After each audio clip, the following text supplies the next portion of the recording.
Assalamualaikum students, welcome to ME Foundation School. Today we are going to start homework assignment number 17 for class 6 science. Assignment number 17 में unit number 3 sensitivity in living organisms study करेंगे। Sensitivity कहते हैं हसासियत की, जानदारों में हसासियत। Some plants are sensitive to touch. कुछ आपने ऐसे प्लांट्स देखे होंगे जिन्हें आप टच करते हैं तो वो अपने जो लीव्स हैं उन्हें बिल्कुल क्लोज कर लेते हैं। Sensitivity in living organisms, all living organisms are sensitive to changes inside and outside their bodies. तमाम जानदार जो हैं वो हसास होते हैं अपने इर्द गिर्द के माहौल में जो भी तब्दीली रोनुमा होती है उससे, चाहे वो इनसाइड बॉडी हो या आउटसाइड द बॉडी हो। Animals respond to changes in their environment by moving elsewhere. जो एनिमल्स हैं वो रिस्पॉन्ड करते हैं, रिएक्ट करते हैं उन तब्दीलियों पर जो कि उनके एनवायरनमेंट में हो रही हैं, एक जगह से दूसरी जगह मूव होकर। जानवर अपने माहौल में होने वाली तब्दीलियों का रिस्पॉन्ड या रिएक्शन या जवाब दूसरी जगह लेकर देते हैं, मीन्स के अपनी जगह मूव होकर वो चेंजेस का बताते हैं। Plants respond to changes in their surroundings by moving their parts. पौधे अपने डिफरेंट ऑर्गन्स को मूव करके अपनी सराउंडिंग के हिसाब से उन तब्दीलियों का जवाब देते हैं। जैसे कि हमने एक एग्जांपल देखी कि टच करने पर प्लांट अपने लीव्स को क्लोज कर लेता है। इसी तरह कुछ फ्लावर्स होते हैं जिन्हें छुओ तो वो बंद हो जाते हैं। In some simple unicellular organisms such as amoeba, Chlamydomonas and Euglena, the cytoplasm as a whole is sensitive. बहुत कुछ जो सादा यूनिसेलुलर एक सेल वाले लिविंग ऑर्गेनिजम्स हैं जैसे कि अमीबा, क्लेमाइडोमोनास या यूग्लिना, इनमें जो कंप्लीट साइटोप्लाज्म होता है वो पूरा का पूरा ही सेंसिटिव होता है, हसास होता है, वही उन चेंजेस को रिस्पॉन्ड करता है। The eye spot in Euglena and Chlamydomonas help them to detect changes in light intensity. Euglena और क्लेमाइडोमोनास में आई स्पॉट प्रेजेंट होते हैं जो कि उन्हें लाइट इंटेंसिटी को चेंज होने का डिटेक्शन देते हैं, बताते हैं कि कितनी लाइट इंटेंसिटी ज्यादा है या कम है। Enabling them to move away from bright light, और अगर लाइट इंटेंसिटी बहुत ज्यादा होती है तो वो वहां से मूव हो जाते हैं। Some plants also respond to changes in light intensity. कुछ ऐसे प्लांट्स हैं जो कि लाइट इंटेंसिटी को रिस्पॉन्ड करते हैं। कुछ पौधे रोशनी की शिद्दत में तब्दीलियों का जवाब भी देते हैं। लाइट इंटेंसिटी कहते हैं रोशनी की शिद्दत। For example, the leaves of the trifolium plant open and close according to the amount of light falling on them. For example, trifolium एक plant है जिसके leaves open और close होते हैं depending upon the intensity of light, कि कितनी light उन पर पड़ रही है। Some plants are sensitive to touch, और कुछ पौधे छूने से हसास होते हैं। For example leaves of the mimosa plant, जैसे कि लीव्स हैं मिमोसा प्लांट के जिसे टच मी नॉट कहा जाता है, वो जब उन्हें टच किया जाए तो वो क्लोज हो जाते हैं। Plants do not have sense organs. Plants के पास सेंस ऑर्गन्स मौजूद नहीं होते, but they can sense light, water and the pull of gravity. लेकिन वो सेंस कर सकते हैं, एहसास कर सकते हैं लाइट का, वाटर का और ग्रेविटी पुल का। They respond bye growing towards them. इनका जो रिस्पॉन्स होता है वो उनकी तरफ बढ़कर होता है, मीन्स जहां से ज्यादा लाइट आ रही है प्लांट्स वहां ज्यादा ग्रो करते हैं, या जहां ज्यादा पानी है या पुल ऑफ ग्रेविटी है तो वहां तक उनकी रूट्स ग्रो कर जाती है। The external effect which produces changes in the behaviour of an organism is called stimulus. एक एक्सटर्नल इफेक्ट, बाहरी असर जो है, जो कि लिविंग ऑर्गेनिजम्स के तर्ज अमल में तब्दीलियां पैदा करता है, चेंजेस लेकर आता है उनके बिहेवियर में, उसे स्टिमुलस कहते हैं। The reaction of an organism to a stimulus is called response, और जो लिविंग ऑर्गेनिज्म का रिएक्शन होता है उस स्टिमुलस की तरफ उसे रिस्पॉन्स कहा जाता है। The ability of an organism to respond to a stimulus is called sensitivity, और लिविंग ऑर्गेनिज्म की स्टिमुलस को रिस्पॉन्स करने की एबिलिटी को सेंसिटिविटी कहते हैं। For example, light is a stimulus. Light एक स्टिमुलस है। The turning of shoe towards light is a response. जहां लाइट है वहां अगर शू टर्न हो जाते हैं, उसी डायरेक्शन में बढ़ते हैं, तो वो उनका रिस्पॉन्स कहलाता है। Sensitivity and movement in plants. Plants are sensitive to light, water and the pull of gravity. Plants जो है वो बहुत हसास हैं पानी, लाइट और पुल ऑफ ग्रेविटी से। We can see the response in the form of movements called tropism.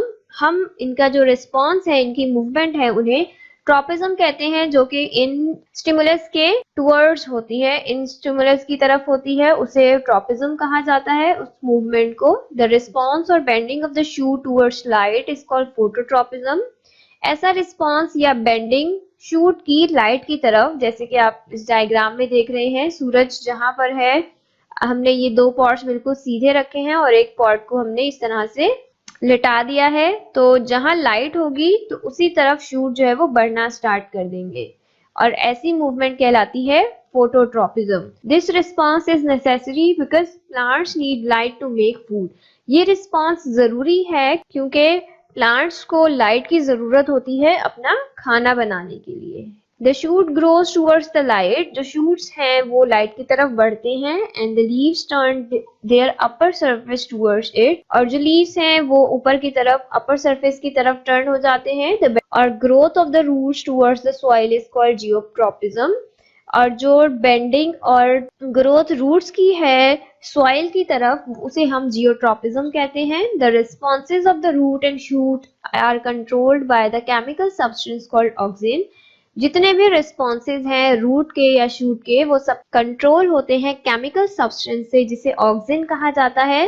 Auxin is made in the cells found at the tip of the root and shoot. Auxin chemical है वो पाया जाता है root या shoot की बिल्कुल tip पे। Auxin speeds up stem growth and slows down root growth. जो ऑक्सिन है वो स्पीड अप कर देता है स्टेम की ग्रोथ, मीन जो स्टेम्स हैं वो जल्दी जल्दी बढ़ते हैं एंड और स्लो डाउन कर देता है रूट की ग्रोथ को।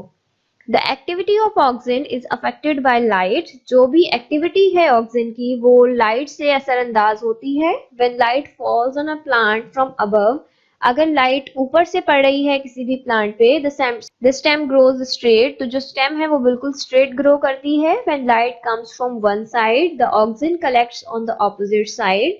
अगर लाइट एक साइड से आ रही है तो ऑक्सिन जो है वो उसकी ऑपोजिट साइड पे कलेक्ट हो जाता है। This causes the stem to bend towards light. इसी वजह से जो स्टेम है वो बेंड हो जाता है लाइट की तरफ। If a plant is laid on its side, अगर प्लांट एक साइड पर हो, auxin gathers in the lower half of the stem and root. जो ऑक्सिन है वो जमा हो जाता है लोअर हाफ पे स्टेम और रूट के। The growth of the root cells slows down, तो जो रूट सेल्स की ग्रोथ है वो स्लो हो जाती है and the root curves downward, और जो रूट्स हैं वो नीचे की तरफ मुड़ जाती हैं। सेंसिटिविटी इन एनिमल्स। एनिमल्स में क्या हसासियत है? Animals need to sense changes in their surroundings to be able to survive in their environment. Animals को भी बहुत सी चेंजेस को सेंस करना होता है अपने इर्द गिर्द के मुताबिक ताकि वो अपने माहौल में सर्वाइव कर सकें। Animals can detect changes in temperature, pressure, light intensity and sudden noises. Animals detect करते हैं changes temperature में, pressure में, light intensity में और अचानक आने वाली आवाजों में। These changes or stimuli can be felt by special organ which make up the sensory system. और ये changes या जो stimuli है वो फील होता है, महसूस किया जा सकता है स्पेशल ऑर्गन से जो कि सेंसरी सिस्टम बनाते हैं। इन तब्दीलियों को या स्टिमुलाई को महसूस किया जा सकता है स्पेशल ऑर्गन से जो कि सेंसरी सिस्टम बनाते हैं। Simple organisms can perceive only general stimuli. जो सिंपल ऑर्गेनिजम्स हैं वो एक आम से स्टिमुलाई को ही परसीव कर सकते हैं जैसे कि लाइट या डार्कनेस, हीट या cold. More developed animals have a highly specialized sensory system. ज्यादा डेवलप्ड एनिमल्स के पास बहुत ही ज्यादा स्पेशलाइज्ड सेंसरी सिस्टम मौजूद होता है by which they receive information about their surroundings, जिसके जरिए वो अपने आसपास के बारे में मालूमात हासिल करते हैं। They are able to react or respond quickly to these stimuli, और वो इन स्टिमुलाइज का फौरी तौर पर जवाब देने के काबिल होते हैं। Coordination. All the systems of the body are closely linked and dependent on each other. जिस्म के सारे सिस्टम एक दूसरे से करीब से जुड़े हुए हैं और एक दूसरे पर मुनहसिर हैं, एक दूसरे पर डिपेंड करते हैं। For example, food consumed is digested in the digestive system. जो फूड हम खाते हैं वो हजम होता है डाइजेस्टिव सिस्टम में। एब्जॉर्ब इनटू द ब्लड, और फिर वो जज्ब हो जाता है खून में। And distributed through out the body by the circulatory system, और वो पूरी बॉडी में बांट दिया जाता है सर्कुलेटरी सिस्टम के through. These systems work together and their activities are intricately related. ये systems मिलकर काम करते हैं और इनकी जितनी भी activities हैं उन सब में एक बहुत गहरा ताल्लुक होता है। When we run or do some strenuous exercise, जब हम कोई सख्त वर्जिश करते हैं, our body needs more food and oxygen to produce more energy. हमारे जिस्म को जरूरत होती है ज्यादा खाने की और ऑक्सीजन की ताकि वो ज्यादा से ज्यादा एनर्जी प्रोड्यूस कर सकें, तवानाई प्रोड्यूस कर सकें।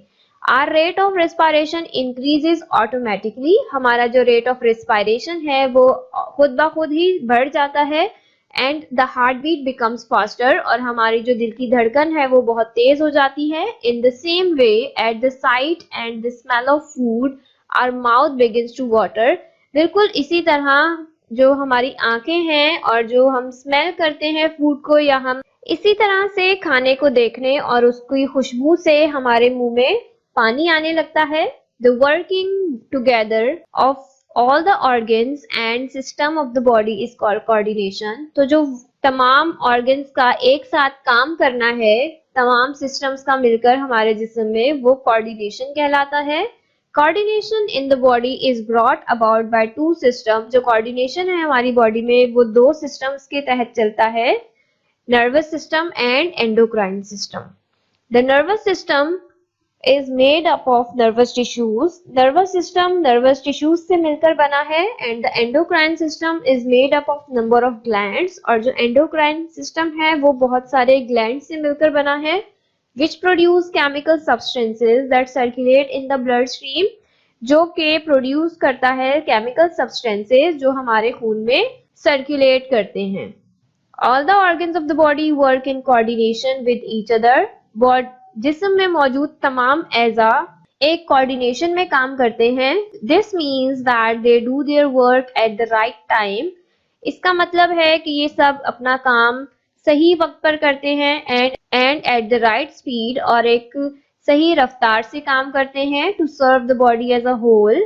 मजमूई तौर पर जिस्म की खिदमत करने के लिए। Without coordination, the whole body would just be a collection of organs. हम आहिंगी या coordination के बगैर हमारा पूरा जिस्म इसमें सिर्फ organs ही पाए जाएंगे। If we observe carefully, we find that our body is performing many functions at the same time. अगर हम मुशाहिदा करते हैं गौर से तो हमें पता चलता है कि हमारा जिस्म बैक वक्त बहुत सारे काम अंजाम दे रहा है।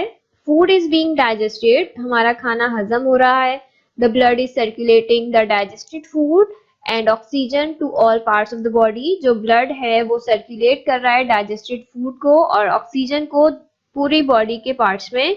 The kidneys are removing the waste. Kidneys जो हैं वो waste materials को remove कर रही हैं। The lungs are taking in oxygen. जो lungs हैं वो ऑक्सीजन ले रहे हैं and removing carbon dioxide और carbon dioxide को निकाल रहे हैं। The brain plays a very important part in the body's coordination. जो हमारा brain है वो बहुत अहम किरदार अदा करता है हमारी बॉडी की कोऑर्डिनेशन में। It receives messages from the muscles and sense organs and sends it back messages in return. ये रिसीव करता है मैसेजेस मसल से और सेंस ऑर्गन से और वापस मैसेजेस को भेजता है in return. This is how it control all the different parts of the body so that they can work together. इसी तरह ये तमाम बॉडी के different parts को कंट्रोल करता है ताकि वो एक साथ काम कर सके। The brain is made up of millions of nerve cells which are connected to each other. Brain बहुत सारे सेल्स से नर्व सेल्स से मिलकर बना है जो कि एक दूसरे के साथ जुड़े हुए हैं। Messages are carried along the nerve cells in the form of an electric wave or impulse in one direction only. Messages जो हैं वो नर्व सेल्स कैरी करते हैं एक इलेक्ट्रिक वेव या इम्पल्स के फॉर्म में जो कि सिर्फ एक डायरेक्शन में होता है। A nerve cell has a cell body with long thin branches extending from it. जो नर्व सेल है उसमें एक सेल बॉडी होती है, लॉन्ग थिन ब्रांचेस निकल रही होती हैं उसमें से। The shorter branches are called dendrites. जो छोटी ब्रांचेस होती हैं उन्हें dendrites कहा जाता है। Dendrites take in messages from other nerve cell. Dendrites messages लेते हैं दूसरे nerve cell से। One long branch called axon, जो लंबी एक ब्रांच होती है उसे axon कहा जाता है, carries messages out of the nerve cell. वो मैसेजेस को out of the nerve cell carry करती है। The axon connects with other nerve cells and passes messages to muscles, glands और ऑर्गन्स। जो एक्सॉन है वो कनेक्ट होता है दूसरे नर्व सेल से और पास करता है मैसेजेस को मसल्स तक, ग्लैंड्स और ऑर्गन्स तक। Bundles of axons form a nerve. इसी तरह बहुत सारे एक्सॉन्स मिलकर एक बंडल बनाते हैं जिसे नर्व कहा जाता है। The base of the brain extend into spinal cord. जो ब्रेन की बेस होती है वो आगे एक्सटेंड होती है जिसे स्पाइनल कॉर्ड कहते हैं। The spinal cord is a bundle of nerve cells. Spinal cord bundle of nerve cells होती है which runs down into the backbone, जो कि हमारी रीढ़ की हड्डी में नीचे की तरफ जा रही है। Along the way, nerves branch off from the spinal cord to go to the arms, lungs, heart, liver, stomach and intestines. Spinal cord जो नीचे की तरफ आ रही है उसी के रास्ते में जो नर्व्स हैं वो शाखों में बढ़ जाती हैं, मीन्स उसमें से बहुत सारी ब्रांचेस निकलती हैं जो कि जाती हैं आर्म्स तक, हमारे हाथों तक, लंग्स तक, लिवर तक, हार्ट तक और स्टमक और इंटेस्टाइन्स तक। Lower down nerve branch off to the legs. और जो नीचे ज्यादा नीचे की तरफ जो ब्रांचेस स्पाइनल कॉर्ड है उसमें से ब्रांचेस निकलती हैं, लेग्स एंड फीट की तरफ जाती हैं वो। Sensory nerve cells carry messages from the sense organs to the brain. Sensory nerve cells जो होते हैं वो मैसेज को कैरी करते हैं सेंस ऑर्गन से ब्रेन तक और स्पाइनल कॉर्ड तक। Motor nerves carry messages from brain. Spinal cord और ब्रेन से मैसेज लेती है and to the muscles and glands, और वो मसल्स और ग्लैंड्स तक पहुंचाती हैं। The endocrine system. Coordination is also brought about by chemical substances called hormones which are produced in a set of glands called endocrine glands. Coordination जो है वो chemical substances के थ्रू भी होती है जिन्हें hormones कहा जाता है, और ये प्रोड्यूस होते हैं इस सेट ऑफ ग्लैंड्स में से जिन्हें एंडोक्राइन ग्लैंड्स कहा जाता है। The endocrine glands release टिनी amount of hormones. Endocrine glands बहुत कम अमाउंट में हार्मोन्स रिलीज करते हैं विच सर्कुलेट्स विद द ब्लड, जो कि खून के साथ सर्कुलेट होते हैं। Certain parts of the body called target organs respond to hormones. कुछ बॉडी के ऐसे पार्ट्स हैं जिन्हें टारगेट ऑर्गन्स कहा जाता है जो इन हार्मोन्स के लिए रिस्पॉन्ड करते हैं। They control different parts of the body to bring about various responses. ये बॉडी के डिफरेंट पार्ट्स को कंट्रोल करते हैं ताकि मुख्तलिफ रद्द अमल सामने आ सके, जैसे कि खौफ, खुशी या शर्मिंदगी। Responses to hormones may last for a few minutes और may go on for many years. जो हार्मोन्स का रिस्पॉन्स होता है वो कुछ मिनट्स के लिए हो सकता है या वो फिर बहुत सालों तक भी हो सकता है। यहाँ डायग्राम में देखेंगे हम डिफरेंट ग्लैंड्स को लेबल किया गया है बॉडी में। पिट्यूटरी ग्लैंड है, थायराइड ग्लैंड जो लैरिंग्स के साथ बिल्कुल यहाँ नेक पोर्शन में मौजूद होता है, बटरफ्लाई शेप होता है।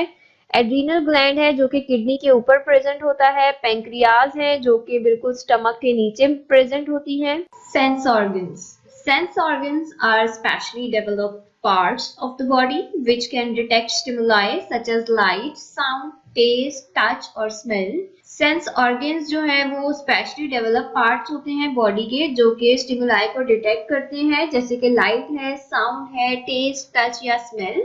Sense organs are made up of sensory cells. Sense organs जो है वो sensory cells से मिलकर बने होते हैं. A particular sensory cell can respond to only one kind of stimulus. कुछ खास सेंसरी सेल्स होते हैं जो किसी पर्टिकुलर काइंड या एक ही तरह के स्टिमुलस को ही रिस्पॉन्ड करते हैं, उसका जवाब देते हैं।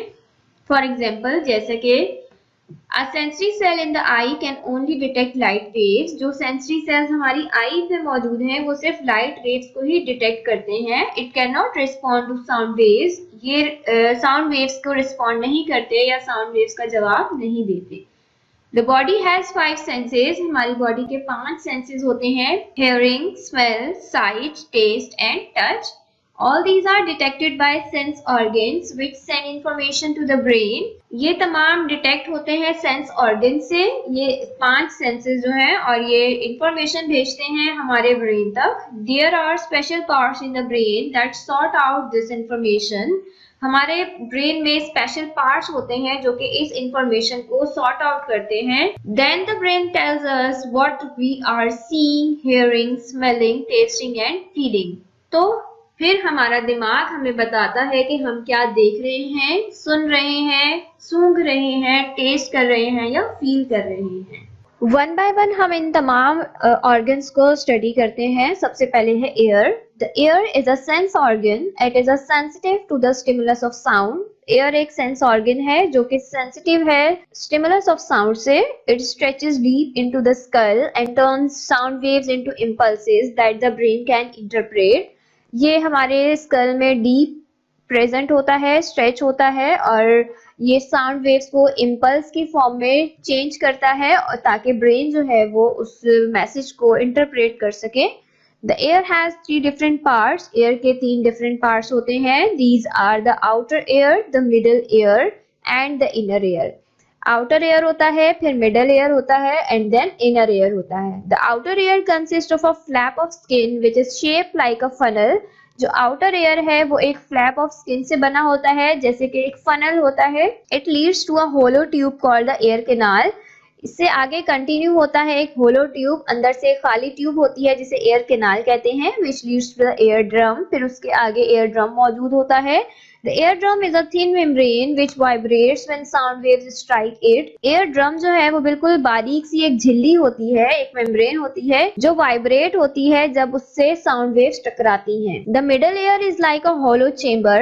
जो मिडल एयर है वो बिल्कुल अंदर से एक हॉलो चेम्बर होता है which is filled with air, जिसमें एयर भरी होती है। It contains 3 bones. इसमें 3 तरह की हड्डियां मौजूद होती हैं जिन्हें ऑसिकल्स कहते हैं। When the eardrum vibrates, जब eardrum vibrate होता है, it makes the ossicles vibrate too. तो इसकी वजह से ये 3 bones भी vibrate होती हैं। These vibrations are transmitted to the inner ear. जो ये वाइब्रेशंस हैं ये आगे ट्रांसमिट हो जाती हैं इनर एयर में through an Oval opening called the Oval window. वहां एक ओपनिंग होती है ओवल शेप की जिसे ओवल विंडो कहा जाता है। From the lower side of the middle air, lower side जो है मिडल एयर की, वहां पर एक नैरो ट्यूब होती है that runs into the back of the throat और फेरिंक्स, जो कि हमारे थ्रोट और फेरिंक्स तक जाती है। This tube is called Eustachian tube. इसे यूस्टेशियन ट्यूब कहा जाता है। Eustachian tube helps to adjust the air pressure inside the middle ear to the atmospheric pressure outside. ये जो Eustachian tube है ये एयर प्रेशर को एडजस्ट करती है इनसाइड मिडल एयर और जो बाहर का एटमॉस्फेरिक प्रेशर है उसे। The inner ear lies behind the oval window. जो इनर एयर है वो ओवल विंडो के पीछे मौजूद होता है। The inner ear is made up of cochlea, vestibule and semicircular canals. Inner air जो है वो cochlea, vestibule and semi circular canal से मिलकर बना है। The cochlea has a tube which is coiled up like a snail's shell. जो cochlea है उसमें एक ट्यूब होती है जो बिल्कुल कॉइल होती है जैसे कि स्नेल का शेल होता है उसकी तरह। अगर हम ये स्ट्रक्चर देखें एयर का, तो यहाँ पर ये आउटर एयर है, ये मिडल एयर है और ये इनर एयर है। आउटर एयर में स्किन ऑफ फ्लैप मौजूद है, फिर एक कैनाल आती है जो एयर ड्रम तक जाती है। एयर ड्रम के बाद एयर ऑसिकल्स हैं, 3 तरह की बोन्स होती हैं और नीचे एक यूस्टेशियन ट्यूब है जो कि हमारे गले तक जारी होती है, हमारे थ्रोट या फेरिंक्स तक जाती है। फिर इसके पीछे ही सेमी सर्कुलर कैनाल और कॉक्लिया मौजूद है। ये कॉक्लिया स्नेल शेप्ड है और इसके अंदर एक फ्लूइड मौजूद होता है। इसके अलावा छोटे छोटे से सेंसरी हेयर्स मौजूद होते हैं। This tube is filled with a fluid. When the Oval window vibrates it makes waves in the fluid. जब ओवल विंडो वाइब्रेट होती है तो इस फ्लूइड के अंदर वेव्स बनती हैं। There are thousands of sensitive hairs inside the cochlea. Cochlea के अंदर बहुत सारे सेंसिटिव हेयर्स मौजूद होते हैं which are connected to sensory cells, जो कि सेंसरी सेल्स से कनेक्टेड होते हैं। When the fluid passes over the hairs, जब फ्लूइड इन हेयर्स के ऊपर से पास होता है, they send impulses to the nerves. तो ये सेंड करता है इंपल्सेस नर्व्स की तरफ which carry messages about sound to the brain, और ये मैसेज कैरी होता है ब्रेन की तरफ साउंड का। The nerve which connects the ear to the brain is called the auditory nerve. वो नर्व जो एयर को कनेक्ट करती है ब्रेन से उसे ऑडिटरी नर्व कहा जाता है। Balance of the body, the semicircular canals and the vestibule help to maintain the balance of the body. The semicircular canal और vestibule हैं वो हेल्प करती हैं बॉडी को बैलेंस करने में या बैलेंस को मेंटेन रखने में। They contain fluid and sensitive hairs. इनमें फ्लूइड या सेंसिटिव हेयर्स मौजूद होते हैं। If the head is tilted to one side, अगर हम अपना सर एक तरफ हिलाते हैं तो fluid in these tubes moves and nerves from the sensitive hairs inform the brain about the position of the body. तो जो इन कैनाल्स के अंदर फ्लूइड मौजूद है, लिक्विड मौजूद है, वो भी मूव होता है और वो नर्व्स के जरिए सेंसिटिव हेयर्स जो है वो इन्फॉर्म कर देते हैं ब्रेन को कि हमारी बॉडी की पोजीशन क्या है। Then next one is eye. Eye is like a tiny camera. जो आई है वो एक छोटे से कैमरे की तरह है। It sends a steady stream of pictures to the brain. ये पिक्चर है वो ब्रेन को भेजती है। The outer eye is covered by a transparent tissue called the cornea. जो आउटर आई है वो एक ट्रांसपेरेंट टिश्यू से कवर होती है जिसे कॉर्निया कहा जाता है। The cornea allows light to enter the eye. Cornea allow करता है लाइट को आई के अंदर एंटर करना। The coloured part of the eye is a band of muscles called the iris. जो कलर्ड पार्ट होता है आई का वो एक बैंड ऑफ मसल्स होता है जिसे आइरिस कहा जाता है। In the centre of the iris is a hole. Iris के बीच में एक होल होता है जिसे हम प्यूपिल कहते हैं। The प्यूपिल controls the amount of light entering the I by becoming narrower और वाइडर। जो प्यूपिल है वो कंट्रोल करता है कि हमारी आई में कितनी लाइट जा रही है। जब हमें तेज रोशनी दिखती है तो हमारी आंखें बिल्कुल बंद सी हो जाती हैं, बिल्कुल कम खुलती हैं। तो ये जो कम खुलना है आईज का, ये कौन कंट्रोल कर रहा होता है? ये प्यूपिल कंट्रोल कर रहा होता है कि ज्यादा अमाउंट में लाइट हमारी आई में एंटर ना हो। Behind the pupil is a double convex lens. Pupil के पीछे एक डबल कन्वेक्स लेंस होता है। The thickness of a lens is controlled by muscle. जो थिकनेस है लेंस की वो मसल से कंट्रोल होती है। The lens helps to focus a clear image of an object on a layer of light sensitive cells called retina. जो lens है वो हेल्प करता है इमेज को क्लियर फोकस करने में और जो भी ऑब्जेक्ट है उसकी, और जो लेयर सेंसिटिव सेल्स की है जिसे रेटिना कहा जाता है। The retina contains special cells called rods and cones. जो रेटिना है उसमें कुछ स्पेशल सेल्स होते हैं जिन्हें रोड्स या कोन्स कहते हैं, which respond to light and colour, जो कि लाइट और कलर को रिस्पॉन्ड करते हैं। Nerve fibres from the retina cells carry messages to the brain. जो नर्व फाइबर्स हैं रेटिना सेल्स के वो मैसेज कैरी करते हैं ब्रेन की तरफ। The nerve which connects the eye to the brain is called the optic nerve. वो nerve जो कि कनेक्ट करती है आई को ब्रेन के साथ उसे ऑप्टिक नर्व कहा जाता है। This is the structure of an eye. जो बाहर है वो कॉर्निया की मसल्स मौजूद हैं, फिर प्यूपिल है, देन आइरिस है। आइरिस के बाद यहाँ लेंस मौजूद है और इस लेंस से होकर लाइट इस रेटिना तक जाती है। यहाँ जो पीछे पार्ट हमें दिख रहा है ये रेटिना है जो कि रोड्स एंड कोन सेल से मिलकर बना होता है। फिर वो जो है इन ऑप्टिक नर्व के थ्रू हमारे ब्रेन तक मैसेज को कंडक्ट करती है। Then next one is skin. The skin is the largest sensory organ in the body. हमारी पूरी बॉडी में जो सबसे लार्जेस्ट सेंसरी ऑर्गन है वो हमारी स्किन है। Besides protecting the body it also senses pain, temperature and pressure. Body को प्रोटेक्ट करने के अलावा ये सेंस करता है पेन को, टेम्परेचर को और प्रेशर को। Nerves in the skin produce sensations when the skin is touched. जो हमारी स्किन में नर्व्स प्रेजेंट है वो सेंसेशन प्रोड्यूस करती हैं जब हमारी स्किन टच होती है। The skin is made up of 3 layers. Skin 3 layers से मिलकर बनी है। The outer layer is called epidermis. जो बाहरी सतह है वो एपिडर्मिस कहलाती है। It contains 3 layers of cell. इसमें 3 तरह के सेल की लेयर्स मौजूद होती हैं। The outer most layer of epidermis is hard. जो बाहरी सतह है वो बहुत हार्ड होती है। It protects the inner layer. वो इनर लेयर को प्रोटेक्ट करती है। The next layer of skin is called dermis. उसके बाद जो नेक्स्ट लेयर आती है उसे डर्मिस कहते हैं। It contains nerves and the hair follicles. उसमें कुछ नर्व्स और हेयर फॉलिकल्स होते हैं। It also contains small tissues called sweat glands. इसमें कुछ स्मॉल टिश्यूज होते हैं जिन्हें स्वेट ग्लैंड्स कहा जाता है। The sweat glands produce sweat. इनमें से पसीना निकलता है। Oil glands and blood capillaries are also found in the dermis. और जो ऑयल ग्लैंड्स हैं या ब्लड कैपिलरीज हैं वो भी डर्मिस में ही पाई जाती हैं। स्ट्रक्चर देखते हैं हम स्किन का। सेक्शन ऑफ स्किन यहाँ दिया गया है। ऑयल ग्लैंड्स हैं, ये डर्मिस एपिडर्मिस है, देन डर्मिस है। प्रेशर सेंसरी सेल्स हैं, हेयर फॉलिकल हैं जहां से हमारा हेयर ग्रो करता है। देन सेंसरी टच सेल्स हैं। पोर्स प्रेजेंट है जहां से पसीना बाहर आता है। ये स्वेट ग्लैंड है, यहाँ से होकर ही हमारी बॉडी से पसीना बाहर निकलता है। हेयर्स हैं और इसके अलावा ब्लड कैपिलरीज होती हैं। The dermis contains actively dividing cells which replace worn out cells and repair broken tissues. जो dermis है वो उसमें बहुत ज्यादा एक्टिवली डिवाइडिंग सेल्स पाए जाते हैं जो रिप्लेस करते हैं टूटे हुए सेल्स को या जो टूटे हुए टिश्यूज हैं उनको रिपेयर करते हैं। Pigment granules present in the dermis. Dermis में मौजूद pigment granules determine the colour of the skin. वो स्किन का कलर मुतय्यन करते हैं and also act as a screen against ultraviolet light, और वो अल्ट्रावायलेट लाइट के against screen as a screen काम कर रहे होते हैं, एज अ प्रोटेक्टिव लेयर काम कर रहे होते हैं। The fatty layer is the deepest layer of the skin. जो फैटी लेयर है वो बहुत ज्यादा गहराई में मौजूद होती है स्किन के। It stores food and also act as an insulating layer against cold. ये स्टोर करती है फूड को और एज एन इंसुलेशन भी काम कर रही होती है। जब बहुत ज्यादा ठंड होती है तो बॉडी को गर्म रखने के लिए बहुत मददगार होती है।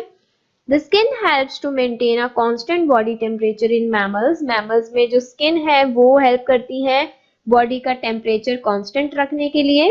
When the temperature of the body starts rising, जैसे ही बॉडी का टेम्परेचर बढ़ना शुरू होता है, the sweating glands produce sweat. जो sweating glands present होते हैं उनमें से sweat निकलता है, पसीना निकलता है, which oozes out of the pores in the skin, जो कि स्किन में मौजूद छोटे छोटे सुराखों से बाहर आता है। When the sweat evaporates, जब पसीना बुखारात बनकर उड़ जाता है, it takes away the heat, और वो अपने साथ गर्मी भी ले जाता है, lowering the temperature of the body, और इसी वजह से हमारी बॉडी का टेम्परेचर कम हो जाता है। गर्मियों में पसीना आने की वजह से ही हमारी बॉडी का टेम्परेचर कम होता है।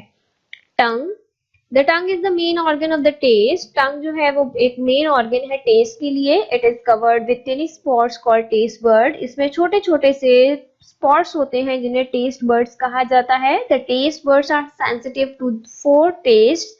जो टेस्ट बर्ड हैं वो बहुत हसास होते हैं 4 तरह के टेस्ट के लिए, which are sweet, salty, sour and bitter. कौन कौन से हैं वो? स्वीट मीठा, नमकीन, खट्टा या कड़वा। Nose, the nose is the main organ of smell. Nose जो है वो मेन ऑर्गन है स्मेल के लिए। It has special cells called smell receptors. इसमें स्पेशल सेल्स होते हैं जिन्हें स्मेल रिसेप्टर्स कहा जाता है, which respond to different kind of smell, जो कि डिफरेंट काइंड ऑफ स्मेल के लिए रिस्पॉन्ड करते हैं। Chemical substances floating about in air give out smell. Chemical substances हवा में मौजूद हैं, उनमें से स्मेल आती है। When a receptor detects a smell, जैसे ही ये रिसेप्टर्स उस स्मेल को डिटेक्ट करते हैं, it sends a message along nerve fibers to the brain. तो वो एक मैसेज सेंड करते हैं नर्व फाइबर के थ्रू ब्रेन तक, and the brain interprets the smell as pleasant और अनप्लीजेंट। और जो हमारा ब्रेन है वो इंटरप्रेट करता है कि क्या वो स्मेल अच्छी है या बुरी है। Sense of the smell is important as it helps the sense of taste. Sense of smell बहुत अहम है क्योंकि यही जो है वो सेंस ऑफ टेस्ट को भी हेल्प करती है। The nerve that connects the nose to the brain is called olfactory nerve. ऐसी नर्व्स जो कि नोज को कनेक्ट करती हैं ब्रेन से, उन्हें ऑल्फैक्टरी नर्व्स कहा जाता है। चैप्टर की रीडिंग के बाद एक्सरसाइज में हमारे पास जो ब्लैंक्स मौजूद हैं वो मैंने फिलअप कर दी हैं। आवर सेंस ऑर्गन्स आर, हमारे जो सेंस ऑर्गन्स हैं वो कौन कौन से हैं? Ear, eye, skin, tongue and nose. The eye is an organ of, eye जो है वो कौन सा ऑर्गन है, किस लिए यूज होता है? साइट के लिए, देखने के लिए। देयर आर 4 बेसिक टेस्ट, 4 तरह के बुनियादी टेस्ट होते हैं, sour, bitter, salty and sweet. Our sense of taste is usually affected by our sense of smell. जो हमारा sense of taste है वो affected होता है sense of smell के साथ। Plants do not have specific sense organs, but they can sense changes in their environment. Plants के पास कोई specific sense organs नहीं होते, लेकिन वो अपने environment में मौजूद changes को sense कर सकते हैं। Auxin are chemical substances in plants which speed up stem growth. जो ऑक्सिन है केमिकल सब्सटेंस प्लांट्स में, वो स्पीड अप कर देते हैं स्टेम की ग्रोथ को। The brain controls all the different parts of the body so that they can work together. Brain control करता है जिस्म के मुख्तलिफ हिस्सों को ताकि वो एक साथ काम कर सकें। Motor nerve cells carry messages from the brain and spinal cord to the muscles and glands. Motor nerve जो है वो मैसेजेस को कैरी करती है ब्रेन और स्पाइनल कॉर्ड से मसल्स और ग्लैंड्स तक। Auditory nerve connects the ear to the brain. Auditory nerves जो हैं वो ईयर को ब्रेन से कनेक्ट करती हैं। Balance of the body is maintained due to semi circular canal and the vestibule. जो बॉडी का बैलेंस है वो मेंटेन होता है सेमी सर्कुलर कैनाल और वेस्टिब्यूल से, जो कि एयर में मौजूद होते हैं। एक्सरसाइज 3 में आपको यहाँ पर कुछ फंक्शंस गिवन हैं, आपको वो मैच करने हैं। ये आप खुद से ही काम करेंगे चैप्टर को समझने के बाद। देन टास्क नंबर 2 है आपके पास। चैप्टर कंप्लीट रीडिंग के बाद आपके पास टास्क जो आपको असाइनमेंट में गिवन है उनमें फर्स्ट इज रीडिंग हम कर चुके हैं। रीडिंग के बाद हम टास्क नंबर 2 पर चलते हैं। Task number 2 is all about meanings of the given words हैं, इनके मीनिंग्स लिखनी है। टाइटल पेज बनाने के बाद आपने वर्ड्स मीनिंग स्टार्ट करनी है। सेंसिटिव, हाईली अवेयर और फीलिंग थिंग्स स्ट्रांगली। हसास, respond, to react on something in return, किसी चीज पर रिएक्ट करना रिटर्न में। Unicellular, consisting of single cell, एक सेल पर मबनी ऑर्गेनिजम्स उन्हें यूनिसेलुलर कहा जाता है। स्टिमुलाई, समथिंग दैट कॉजेज और इंक्रीजेज एक्शन, फीलिंग और थॉट, ऐसी चीज जो कि किसी चीज को बढ़ा दे या जो एक्शन और फीलिंग्स हैं या थॉट्स हैं उन्हें बढ़ा दे। कंज्यूम्ड, यूटिलाइज्ड और use up. Coordination, making different things work together, मुख्तलिफ चीजों को एक साथ काम करना कोऑर्डिनेशन कहलाता है। Impulse, the influence of a particular feeling, किसी भी एक खास फीलिंग का असर होना, इन्फ्लुएंस होना इम्पल्स कहलाता है। Epidermis, the outer layer of skin epidermis कहलाती है। टास्क नंबर 3 है answer the following question. Question number 1 is how do single celled organisms respond to changes in their environment, किस तरह से जो सिंगल सेल ऑर्गेनिज्म है वो रिस्पॉन्ड करते हैं तब्दीलियों को जो उनके इर्द गिर्द मौजूद हैं। Sensitivity in unicellular. Unicellular organisms such as amoeba, Chlamydomonas, and Euglena. The cytoplasm as a whole is sensitive.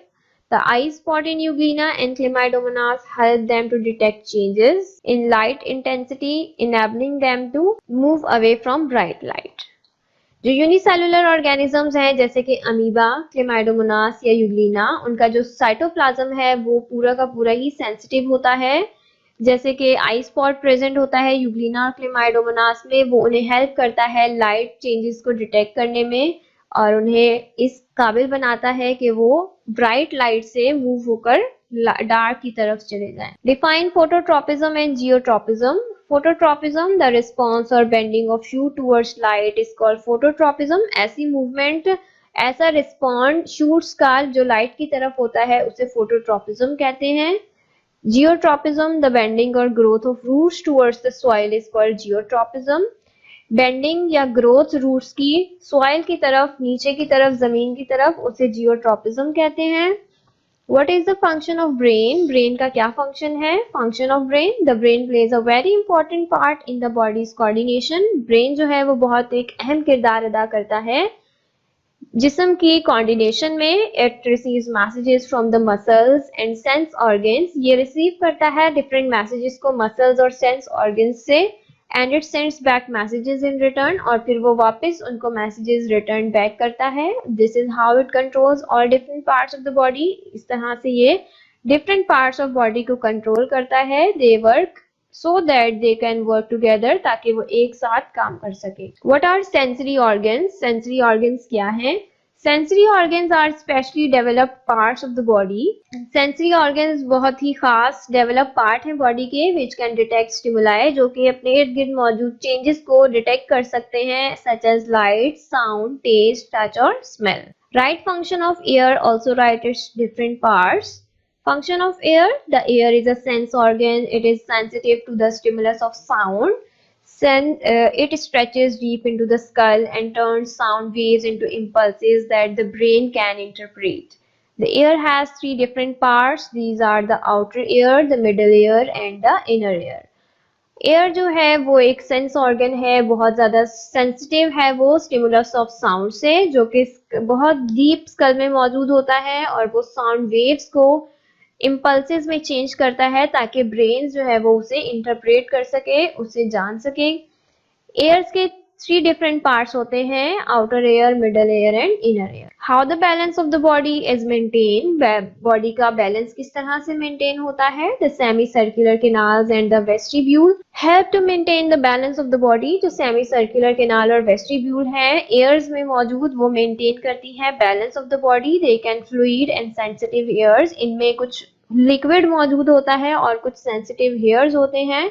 If the head is tilted to one side, अगर हेड जो है वो हम एक तरफ से घुमाते हैं, the fluid in these tubules move, इन ट्यूब्स में मौजूद जो लिक्विड है वो मूव होता है। And the nerves from the sensitive hairs inform the brain, और जो नर्व्स होती हैं सेंसिटिव एयर्स में वो ब्रेन को इन्फॉर्म कर देती हैं about the position of the body, कि बॉडी की पोजीशन क्या है। Task number 4 is objectives. Fill in the blanks in book page number 29 and match the column. Blanks हमने फिल कर ली हैं बुक में, बुक के पेजेस में अभी हमने डिस्कस किया था, और मैच द कॉलम आपने खुद से कंप्लीट करने हैं।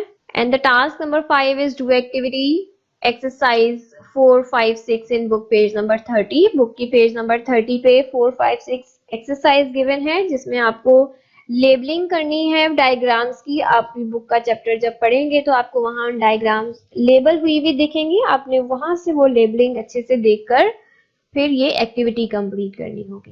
Take very good care of yourself. अल्लाह हाफिज।